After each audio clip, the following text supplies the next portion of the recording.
Shri Venkateswara gold తాకట్టులో ఉన్న మీ బంగారాన్ని విడిపించి కొనబడును.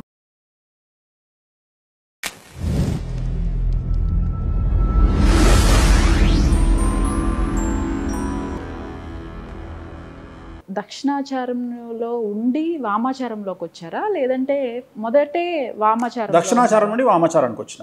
ఎందువల్ల షిఫ్టింగ్ ఎందుకని జరిగింది? అంటే దక్షిణాచారం చేయడానికి చాలామంది ఉన్నారు.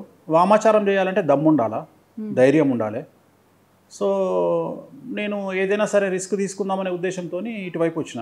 సో దానికి అన్నిటికంటే ముఖ్యము కొన్ని నియమ నిబంధనలను ఓవర్కమ్ చేయాలి. సమాజంలో కొన్ని రకాల అపోహలు ఉన్నాయి. ఉదాహరణ,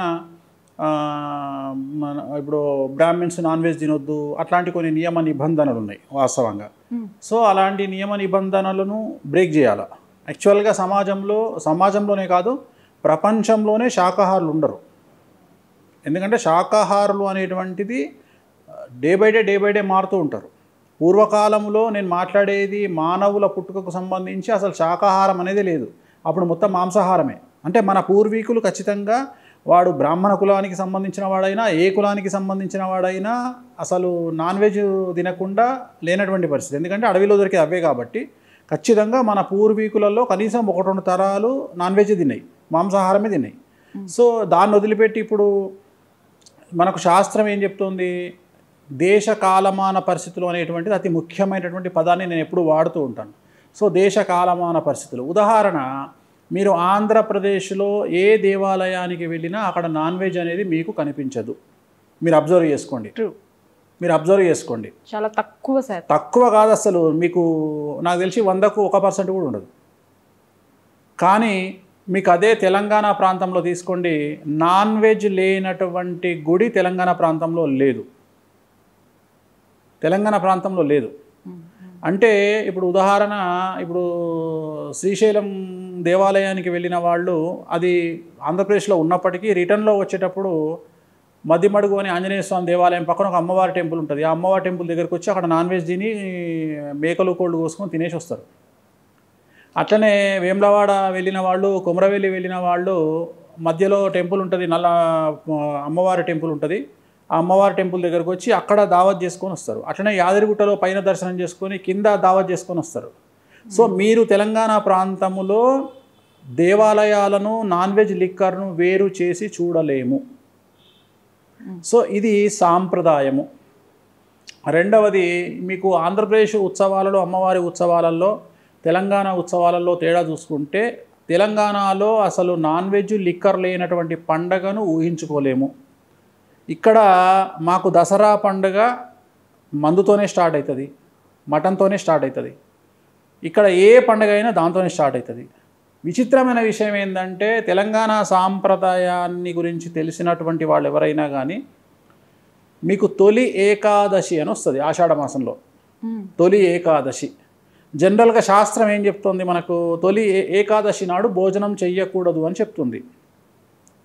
నేను మీ ద్వారా, కెమెరా ద్వారా అడగదలుచుకున్నది ఏంటంటే, తెలంగాణ ప్రాంతంలో ఉండే ఎవరినైనా అడగండి, తొలి ఏకాదశి నాడు మటను లేనటువంటి ఇల్లు తెలంగాణలో ఉండదు. అంటే వాళ్ళ ఉద్దేశం ఏంటంటే, ఈరోజు మటన్ కనుక తింటే సంవత్సరం అంతా మనం హ్యాపీగా ఉంటాము, మటన్ తినగలుగుతాము. మటన్ అనేది కాస్ట్లీ, చికెన్ అనేది చీప్. సో అందుకని మటన్ వండుకొని తింటారు. సో రెండవది, ఇవాళ మనం మాట్లాడుకుంటున్నాము, తెలంగాణ ప్రాంతంలో ఒక సామెతనే ఉంది,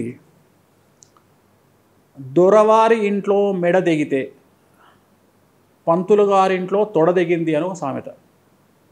అంటే మేక గురించి మాట్లాడుతున్నా. ఒక గొర్రె తలను ఒక దొరవారు అంటే ఇక్కడ వెలమలు వస్తారు, రెడ్లు వస్తారు, ఊరిని పాలించేటువంటి పెద్దలు వస్తారు. సో వీళ్ళందరూ కూడా దొరల కిందికే వస్తారు తెలంగాణలో. సో వీళ్ళందరి సాంప్రదాయంలో ఏంది అంటే, వాళ్ళ ఇంట్లో ఒక మేకను కొడితే తొడ అనేది ప్రత్యేకించి ఒక లెగ్ పీస్ అనేది అయ్యగారింటికి వస్తుంది. సో ఇవన్నీ చెప్పుకునేటువంటి ధైర్యము మా సామాజిక వర్గానికి లేదు. కారణం ఏంది అంటే, తినడము అనేటువంటిది, తాగడము అనేటువంటిది తప్పు అనేటువంటిది వాళ్లకు ఒక ఉద్దేశంగా మారిపోయింది. కానీ సమాజం ఏం అట్లా లేదు. అంటే మీరు నేను విన్నంత వరకు వేణుస్వామి గారు అంటే శ్రీ వైష్ణవులు అంటే పూర్వం తీసుకుంటే అసలు నాన్ వెజ్ కానివ్వండి. నేను అదే చెప్తున్నా. నేను ఇక్కడ నేను అనే పాయింట్ ఏంటంటేనమ్మా, మందు తాగాలి అని ఆథరైజేషన్ ఇవ్వబడ్డ కులాలు ఏమన్నా ఉన్నాయా? నా ప్రశ్న ఏంటంటే, మందు తాగాలి అని ఆథరైజేషన్ ఇవ్వబడ్డ కులాలు ఏమన్నా ఉన్నాయా? నేను అడుగుతున్న ప్రశ్న చెప్పు. నేను శ్రీ వైష్ణవుని పక్కకు పెడదాం అంటే వేరే కమ్యూనిటీ వాళ్ళు మందు తాగండి అని రాజ్యాంగం కానీ మనుస్మృతి కానీ ఏవైనా శాస్త్రాల్లో రాసి ఇచ్చారా? మీరు ఖచ్చితంగా ఇది తాగాలి అని, ఇది తినాలి అని ఎక్కడైనా రాసుందా? అంటే బ్రాహ్మణ కులానికి సంబంధించి కాదు తల్లి, బ్రాహ్మణ్స్ని పక్కకు పెడదాం. ఓకే, బ్రాహ్మణ్స్ని పక్కకు పెడదాం. నేను అనేది ఏంటంటే, మందు తాగితే ఏమవుతుంది? లివర్ క్యాన్సర్ వస్తుంది. సిగరెట్లు తాగితే లంగ్స్ క్యాన్సర్ వస్తుంది. మటన్ తింటే ఫ్యాటీ లివర్ అవుతుంది, కొవ్వు పెరుగుతుంది. సో మాంసాహారమే తినవద్దు అని చెబుతున్నటువంటి సాంప్రదాయం నుండి మనం వచ్చినప్పుడు వేరే కులాల వాళ్ళు తినవచ్చును అని మనకు ఎక్కడన్నా శాస్త్రం చెప్పిందా? సో అందరికీ చెప్పింది ఎవరు కూడా మీరు తినవద్దు అని చెప్పింది కదా. నా ప్రశ్న ఏమిటంటే, మనం వ్యక్తిగతంగా ఇప్పుడు నేను అడుగుతున్నా, మా కమ్యూనిటీలో చాలా, ఇప్పుడు ఉదాహరణ నువ్వు ఉన్నావమ్మా, అసలు నీ జీవితంలో గుడ్డు కూడా తినలే, డాక్టర్ దగ్గరికి పోయినావు. డాక్టర్ ఏమన్నాడు? అమ్మ నీ బొక్కలు వీక్గా ఉన్నాయి, నువ్వు రోజు ఒక గుడ్డు తినకపోతే బతకవు అన్నాడు అనుకో, తెల్లారి మీ ఇంట్లో గుడ్ల ట్రే కనిపిస్తుంది. అవునా కాదా? ఇప్పుడు కరోనా వచ్చిన తర్వాత ప్రతి ఒక్కడు పౌష్టికాహారం తినాలి అంటే, ప్రోటీన్ తినాలి అంటే, జీవితంలో గుడ్డు ముఖం చూడనోడు కూడా గుడ్డుకు ఎగబడి తినడా లేదా కరోనాకి? సో ఇక్కడ నేను చేసే పూజల గురించి తెలుసుకొని మాట్లాడితే, ఆ పూజల వ్యవహారం ఏంటో తెలిస్తే, వామాచారం అంటే ఏమిటో తెలిస్తే అప్పుడు మనకు విషయం తెలుస్తుంది. అదే సార్, కామాఖ్య అనేటువంటి దేవాలయానికి అస్సాం అనేటువంటి రాష్ట్రంలో ఉండే గౌహతి నగరానికి 2020కి పూర్వము వారానికి ఒక ఫ్లైట్ ఉండేది. దాని టికెట్ 5,000, వారానికి ఒక్కరోజు మాత్రమే. వేణుస్వామి పడ్డ కష్టం వల్ల, వేణుస్వామి అమ్మవార్ల గురించి చేసిన ప్రచారాల వల్ల ఈరోజు హైదరాబాద్ నుండి గౌహతికి పర్ డే 3 ఫ్లైట్లు, రిటర్న్ గౌహతి టు హైదరాబాదు 4 ఫ్లైట్లు. ఇవాళ టెంపుల్ 500 కోట్లు పెట్టి కారిడార్ డెవలప్ చేస్తున్నారు, ఇవాళ ఎయిర్పోర్ట్ డెవలప్ చేస్తున్నారు. బికాజ్ నార్త్ ఇండియా స్పెండింగ్కు సౌత్ ఇండియా స్పెండింగ్కు చాలా తేడా ఉంటుంది. తెలుగు వాళ్ళు ఏ దేవాలయానికి వెళ్ళినా వాళ్ళు ఖర్చు పెట్టేటువంటి డబ్బుల సంఖ్య చాలా అధికంగా ఉంటుంది. తమిళనాడు రాష్ట్రంలో ఏ గుడిని చూసినా ఇది కనీసం 100 సంవత్సరాల కింద కడిగారా దేవాలయం అన్నట్టుగా కనిపిస్తుంది. నీట్నెస్ ఉండదు, క్లీన్నెస్ ఉండదు. నార్త్ ఇండియాలో మరీ ఘోరంగా ఉంటుంది. కారణం అక్కడ డబ్బులు తక్కువ. స్పెండింగ్ కల్చర్ తెలుగు రాష్ట్రాల్లో మనం పెట్టినంత డబ్బుల ఖర్చు ఎక్కడా ఉండదు. ఎప్పుడైతే మన వాళ్ళు కామాఖ్యకి వెళ్ళడం జరిగిందో, కామాఖ్యలో ఇన్కమ్ అనేది పెరిగింది. పెరగడం వల్ల వాళ్ళు కూడా వివిధ రకాలుగా అభివృద్ధి కార్యక్రమాలను చేస్తూ ఉన్నారు. ఇవాళ రోడ్డు డెవలప్ చేసిర్రు. సో నేననే పాయింట్ ఏంటంటే, అసలు కామాఖ్య అని అమ్మవారిని ప్రచారంలోకి తెచ్చిందే ఏకైక వ్యక్తి వేణుస్వామి. వామాచారం అంటే ఏందో తెలిసినటువంటి ఏకైక వ్యక్తి వేణుస్వామిగా నేను జనాలకు తెలియజేస్తూ ఆ పూజలను ఇక్కడ నేను ప్రమోట్ చేస్తున్నా. అదే సార్, ముందుగా అసలు వామాచారం అంటే, పంచబలు అంటే మీ ద్వారానే తెలుసు. ప్రపంచానికి కానివ్వండి, ముఖ్యంగా తెలుగు స్టేట్స్లో కానివ్వండి, వేణుస్వామి గారి ప్రత్యేకత ఏంటి అంటే ఇదే. కానీ మీకు గురువు ఎవరు అసలు? ఇది ప్రశ్న. సో నాకు గురువు అక్కడ ఉన్నటువంటి పంకజ్ శర్మ అనేటువంటి ఒక పెద్ద పూజారి. ఓకే, వామాచారంలో డైరెక్ట్గా వచ్చి పూజలు చేయడానికి లేదు. రైట్, వామాచారానికి డైరెక్ట్గా పూజలు చేయడానికి లేదు. నేను ఒక ఎగ్జాంపుల్ చెప్తా. ఈ మధ్యకాలంలో నన్ను ఒక జ్యోతిష్కుడు ఒక మీడియా ఛానల్లో ఒక టీవీ యూట్యూబ్ ఛానల్లో విమర్శిస్తూ ఒక మాట అన్నాడు. అక్కడ వామాచారమే లేదు అన్నాడు.